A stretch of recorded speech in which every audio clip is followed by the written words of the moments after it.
Last week I showed you guys a truck that was a wild color in the intro, but it really wasn't. This week, it's the real deal. Roll the intro.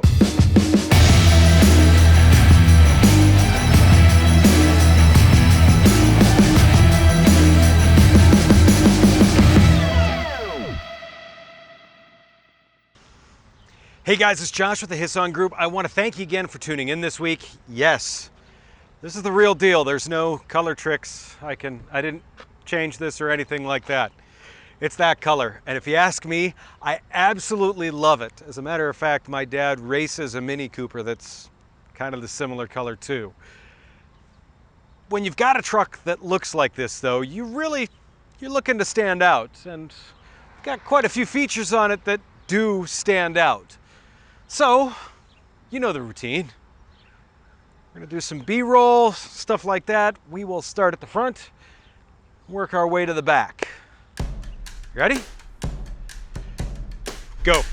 Yes, I'ma love you like you love Johnny Cash. I'll be your gangster, I'll be your man in black. I know what I'm doing, yeah, don't need a map. I got the juice to throw your train off the track. Honey, do whatever you want, I'll be watching. Get a little too close, oh, smile with touching. No, I'm not fronting, I'm just stating a fact. I'll rock your world, I'll knock you flat on your back. When I'm good, I'm really good boy. When I'm bad, I'm better. When I'm good, I'm really good girl. When I'm bad, I'm better.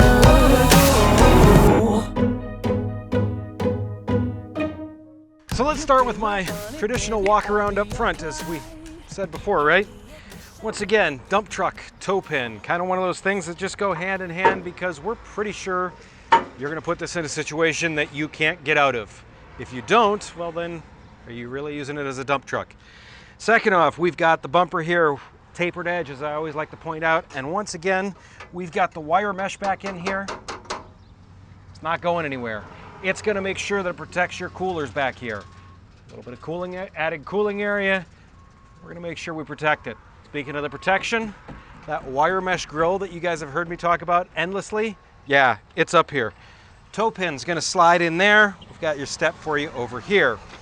I love this, there's just enough metal flake in this purple paint here. We've got the composite headlights. Now I know here is where the hate is gonna begin. And I'm gonna talk to you about this. So this does have the hood mirrors on it. Me, I'm a fan of hood mirrors. Some people are not. To me, why wouldn't I want better visibility of what's going on around me? It's a no-brainer. Those of you that think that a hood mirror makes a truck look bad or it makes you, I don't know, I've heard arguments of less of a man. Did you notice the color of the truck? If you can't handle hood mirrors, you should not be driving a purple truck. From the bottom up, Bridgestone Y-base tires, 20,000 pound front axle. We've already got the center caps on the Alcoa Durabrite wheels for you. Of course, there are disc brakes up front. Now, this purple paint job is very pretty if you ask me, and why would you want to mess that up? So we do have the fender extensions here also. We have the Kenworth LED marker light here. These are nice. They just don't really burn out, wear out, or anything like that for you. Do I really need to talk much more about the purple paint on this? This, to me, just looks sharp. And there's just that, I mean, when the sun hits it, that perfect amount of metal flake. I dig this paint, even though I probably just left a giant arm print on it. Ignore that. Up top, we did go with the chrome trimmer on this because, once again, that little bit of added flash on this truck is, I think, pretty well warranted.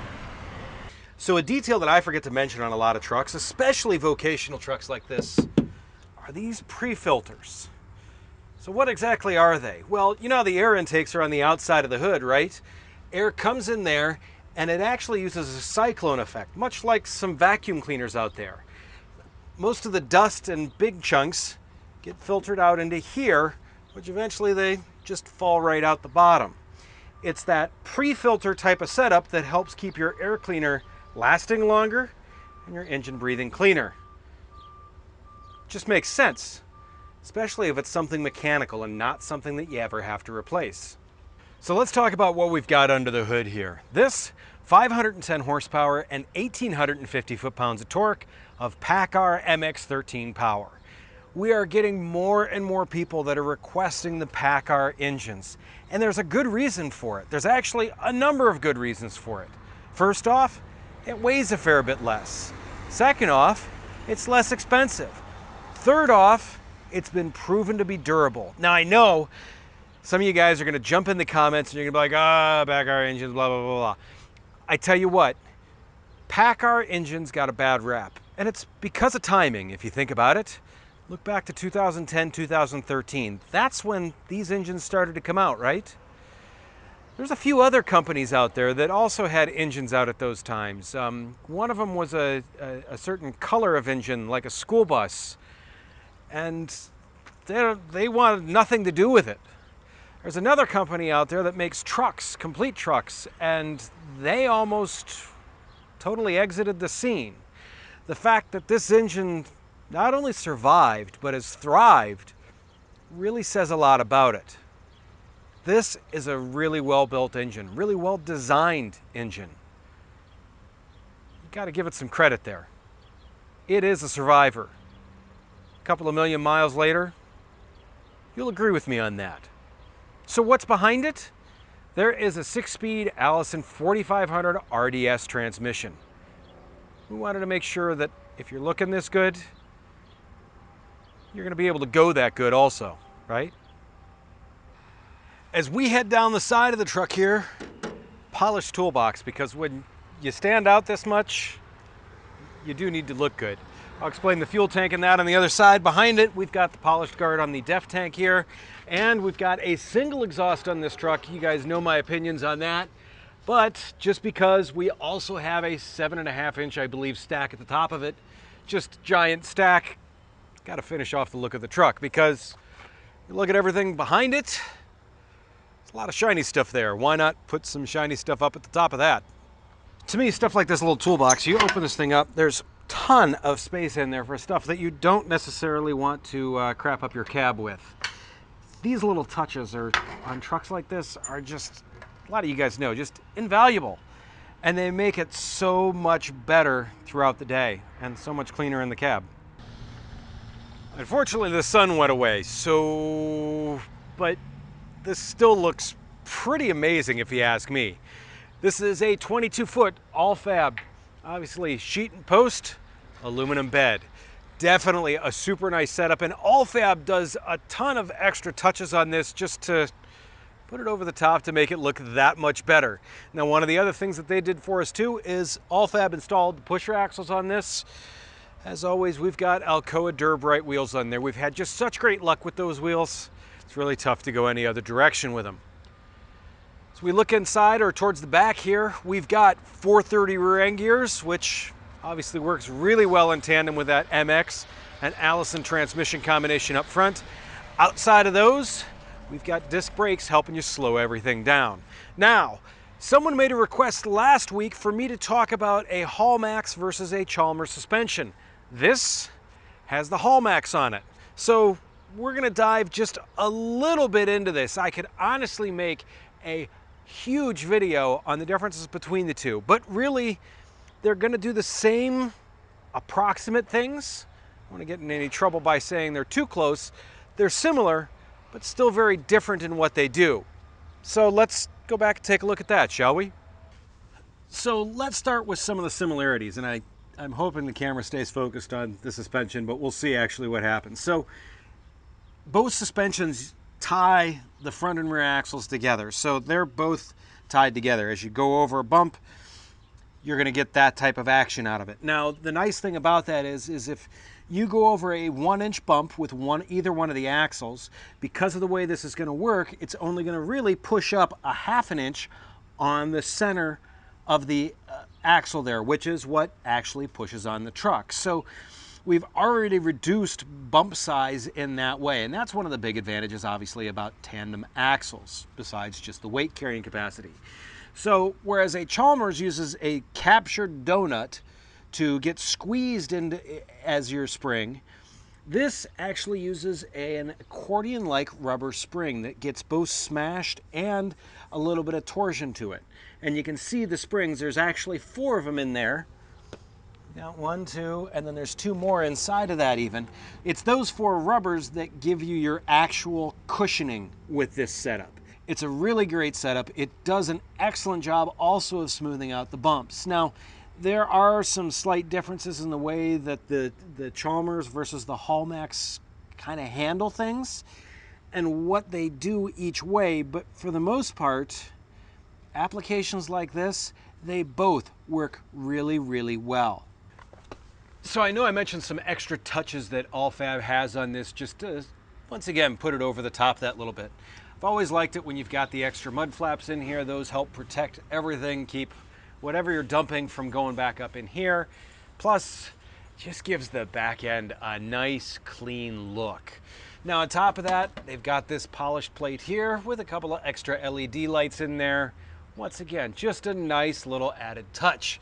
Back of this nice polish. I mean, really, it's just a good looking back end. I said it, on a purple truck. I hear sirens. Is that for any one of you guys? Should we be worried? Is one of you in trouble? Okay, now they're gone.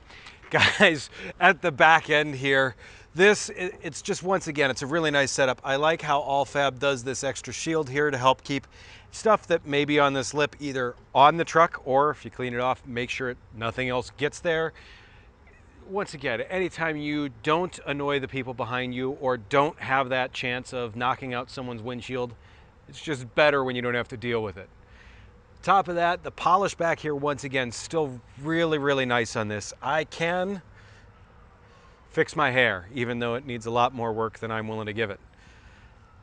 This bed definitely adds that extra step to this truck to make it look good. So I know in proper filmmaking, I should shut off the engine, I should shut off the air conditioning. This says 94 degrees. Sorry if there's a little bit of added noise, but rather than watching me pass out from heat stroke, I figured I'd just talk a little louder. Nonetheless, this is everything you'd expect out of a dump truck interior like this. Now, this is the standard interior.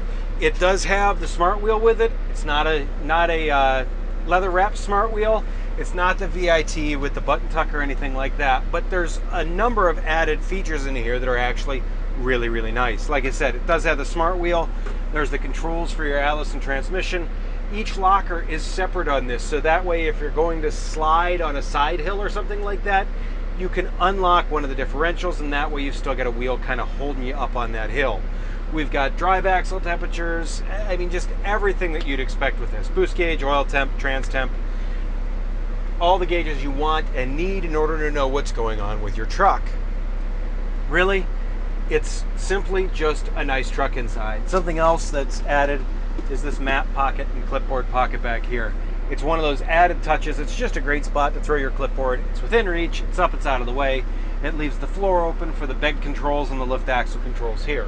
Because they're aftermarket, they're just on a switch right here.